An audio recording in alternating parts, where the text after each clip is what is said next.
Saudações a vocês que me acompanham neste canal. Sejam bem-vindos ao PL MMA de número 48. Dando prosseguimento à nossa série de leituras comentadas das meditações de Marco Aurélio, chegamos ao livro 5º, entradas ou capítulos de números 10 e 11. A tradução que será usada é a de Dona Virgínia de Castro e Almeida, em domínio público, e você poderá acompanhar a leitura que será feita aqui pela descrição do vídeo. Então vejamos o que Marco Aurélio escreve neste ponto das suas meditações. 10. As coisas envolvem-se, por assim dizer, em tal obscuridade que muitos filósofos, e não dos medíocres, as consideraram incompreensíveis. De resto, os próprios estoicos as julgam difíceis de conhecer.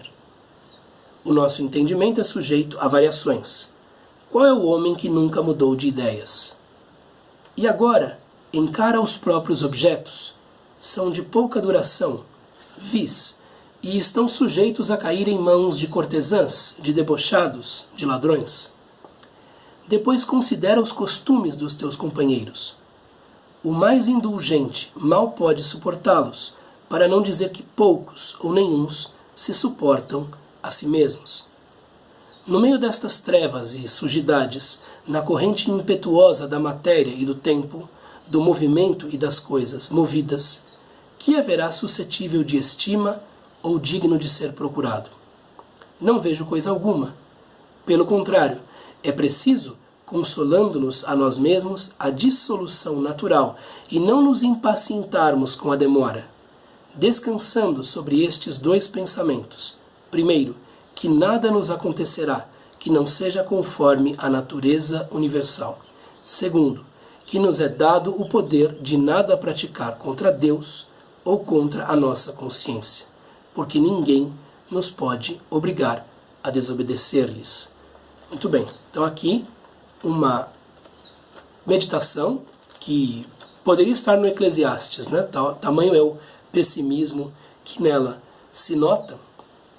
E nós vemos que Marco Aurélio fará uma observação da realidade circunstante, mostrando o que essa realidade tem de obscuro, de incompreensível, de passageiro, de baixo, de vil, de sujo, e como o apego a essa realidade exterior é um absurdo, tendo-se em vista estas características que todos nós sabemos que a realidade tem. As coisas envolvem-se, por assim dizer, em tal obscuridade, tal ocultamento, que muitos filósofos, e não dos medíocres, não dos simplesmente medianos, as consideraram incompreensíveis. E aqui, mormente, os acadêmicos, que na esteira de Sócrates e Platão, passaram a considerar nossos sentidos não adequados à percepção da realidade. Passaram a criar um ceticismo relativamente aos nossos próprios sentidos.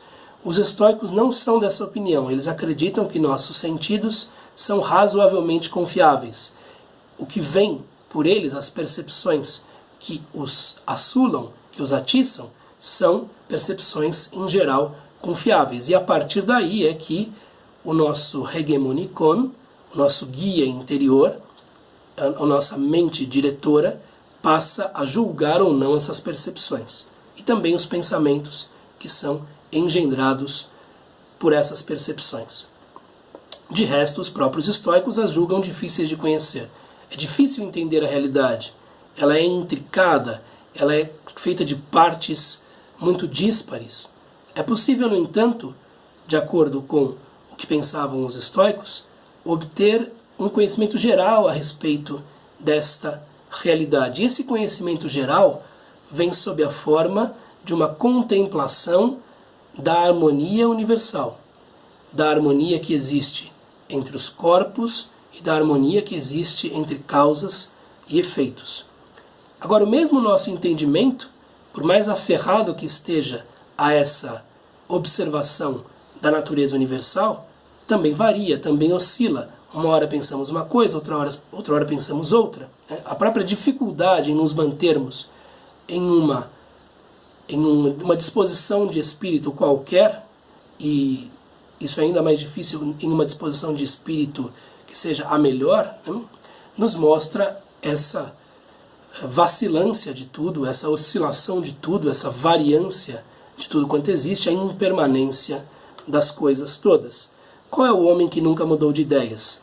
E agora encara os próprios objetos. Então, primeiro você vê que os filósofos já julgam a realidade ou incognoscível ou de conhecimento bastante difícil. Agora considere os objetos em si. São de pouca duração, tudo quebra, tudo se vai, tudo se desfaz, né? Existe um ditado francês que é muito famoso, né? Tu passes, tu casses, tu lasse. Tudo passa, tudo quebra, tudo cansa. Vis são baixos, não são aquilo que há de melhor. O que há de melhor? O que há de melhor é a centelha de razão que habita cada ser humano, porque esta centelha de razão corresponde a um fogo racional que está no íntimo do cosmos. Isso sim é o valioso, né? E não essas manifestações. E estão sujeitas a cair em mãos de cortesãs, de debochados aqui como dissolutos, como luxuriosos, de ladrões. Uma das argumentações usadas para comprovar o não valor das coisas materiais pelos filósofos, e não apenas estoicos, é que objetos tomados como bons, reputados como bons, podiam ser usados por pessoas ruins, podiam ser usados de maneira ruim, má. E isso para eles mostrava que não se tratava de um bem, se tratava de um objeto ao qual se poderia dar um bom ou um mau uso. Daí a ideia de indiferente, né? Isso aparece nos estoicos, aparece também em Boécio e creio que em outros filósofos também. Depois considera os costumes dos teus companheiros. O mais indulgente mal pode suportá-los, para não dizer que poucos ou nenhuns se suportam a si mesmos. E aí ele está, digamos assim, observando aqueles que estavam à volta dele, né? Há algum orgulho aqui, um orgulho moral, né? Dizendo, olha, há indulgentes e há pessoas que vivem supostamente, né, no vício, vivem sendo tomadas por paixões, vivem tresloucadamente, mas elas não vivem bem, elas não suportam essa vida, elas são escravas desse tipo de paixão, elas são escravas de um automatismo psíquico que as leva sempre a agir nessa direção, mas não quer dizer que elas considerem boa a disposição de espírito que em geral as leva a fazer essas coisas. Eles não se suportam a si mesmos, eles não se suportam uns aos outros, né? Tudo isso é treva, tudo isso é escuridão. No meio destas trevas e sujidades, na corrente impetuosa da matéria e do tempo, tudo passa, tudo se transforma muito rapidamente. Do movimento e das coisas movidas, que haverá suscetível de estima ou digno de ser procurado? Alguma coisa tem de haver a qual nós devemos nos ligar, a qual nós devemos nos aferrar. Não vejo coisa alguma, não vejo coisa nenhuma. Pelo contrário, é preciso, consolando-nos a nós mesmos. Existe a possibilidade de uma consolação. E olhe lá, neste dia Marco Aurélio estava um pouco acrimonioso, digamos assim. A dissolução natural e não nos impacientarmos com a demora. Então, está demorando para chegar a velhice, está demorando para chegar a morte. Em geral, nós não temos esse tipo de disposição, mas algumas pessoas têm, né? Descansando sobre estes dois pensamentos. Então é possível descansar desta visão, que não é das mais agradáveis, com estes dois pensamentos. Primeiro, que nada nos acontecerá que não seja conforme a natureza universal. Tudo está previsto pelas leis da natureza universal. Nós vamos sofrer processos naturais e nada mais. E nós estamos sujeitos a estas leis naturais. Não estamos para fora da natureza. Segundo, que nos é dado o poder de nada praticar contra a divindade, contra Deus. Aqui ele está identificando o universo, a natureza, a Deus, né, contra Deus, ou contra a nossa consciência. E aqui está algo em que os estoicos insistem bastante. A consciência goza de uma certa liberdade.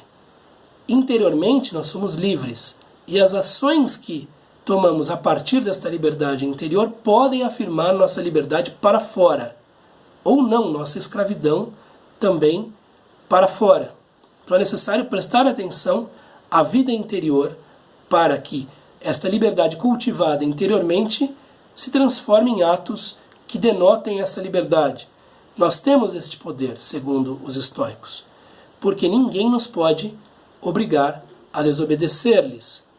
Ah, mas se enfiarem uma arma na minha cabeça. Bom, você está valorizando neste caso mais a vida do que uma ação que seja a melhor. É possível isso? Sim, é possível. É o que 99% das pessoas fariam? Sem dúvida, é o que 99% das pessoas fariam.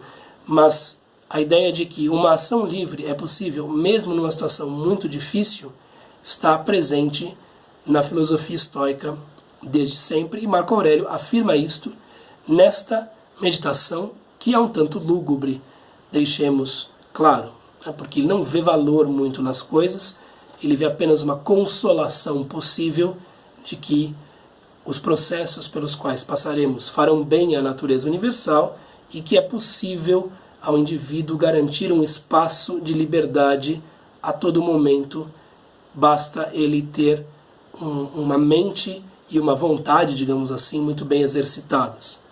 Ok? É isso que diziam os estoicos. 11, e Marco Aurélio neste caso, né? 11. A que aplico eu neste momento a minha alma? Devemos a cada instante fazer nós mesmos esta pergunta e interrogar-nos em seguida assim: que encontro eu agora nessa parte do meu ser denominada faculdade superior? Que alma tenho neste momento? De uma criança? De um adolescente? De uma mulher? De um tirano? De um bruto? De uma fera? Eis uma meditação bastante mais breve do que a anterior, e nós devemos olhar para nós mesmos e nos perguntarmos qual é a disposição geral da nossa interioridade, da nossa alma naquele momento. Estamos agindo com apego à integridade? Estamos agindo com excelência? Estamos nos nutrindo de sentimentos de empatia pelos outros? São perguntas que nós podemos nos fazer a cada momento. E quando estivermos seguros de que nossa disposição interior é a melhor possível, nós teremos uma espécie de prazer advindo desta condição. Aqui aplico eu neste momento a minha alma. Em que estou pensando? De que maneira estou encarando a realidade? De que maneira estou julgando meus pensamentos? O que me passa pela cabeça? Devemos a cada instante fazer nós mesmos esta pergunta. É a tal da prosorré, a atenção que se volta para a interioridade. E interrogar-nos em seguida assim. Há outras perguntas que nós devemos fazer a nós mesmos. Que encontro eu agora nesta parte do meu ser denominada faculdade interior? É o hegemonikon, to hegemonikon, a mente superior, a mente diretora, o guia interior. O que está ocupando a minha parte mais consciente neste momento? É um pensamento de inveja? É um pensamento de ressentimento? É um pensamento sem importância? É um julgamento do meu semelhante? O que é que está me ocupando? E os princípios da filosofia, no entender dos estoicos, precisam aparecer para fazer o contraste a esta má inclinação, a este mau pensamento, esse pensamento que não convém, para remediar a situação, né? E que alma eu tenho neste momento? É de um homem íntegro? Aqui há um certo patriarcalismo, se não machismo, por parte de Marco Aurélio. Ele é um romano, escrevendo para si mesmo, né? De uma criança eu estou sendo imaturo? De um adolescente estou sendo rebelde sem necessidade? De uma mulher, é pior aqui, de uma mulherzinha, né? De uma mulher fraca, frágil, de um tirano, pior coisa possível. Estou pensando como alguém que leva em consideração o arbítrio, que quer mandar por cima das leis, que quer impor a sua vontade sem nenhum tipo de respeito pelo que é consagrado como lei e hábito e pelo próximo. De um bruto, né, de uma besta de carga, estou pensando como uma besta de carga, só quero comer, dormir. De uma fera, eu quero atacar os outros, eu quero ser violento, eu quero ser um predador. Porque todas essas potencialidades estão dentro de cada um de nós. Estou pensando como um ser humano íntegro? Estou pensando como um ser humano que se respeita a si mesmo e, portanto, é capaz de respeitar aos seus semelhantes? Ou estou enveredando por um caminho que é ou imaturo, ou degenerado, ou cruel, ou ressentido, ou rebelde, ou qualquer outra coisa do gênero? Como é a minha disposição de espírito neste momento? É uma pergunta que devemos nos fazer a todo momento. O que se passa pela minha cabeça? É algo que contribui com a excelência? É algo que está de acordo com o logos universal? Estou vendo harmonia nas coisas? Ou estou vendo confusão, cisânia, dissonância? Porque tudo tem harmonia, de acordo com os estoicos. Se você não está sendo capaz de ver essa harmonia, é porque você está descalibrado, desregulado, digamos assim. Está vendo a harmonia ou não? Está com uma boa disposição ou não? Está tendo pensamentos bons, construtivos ou não?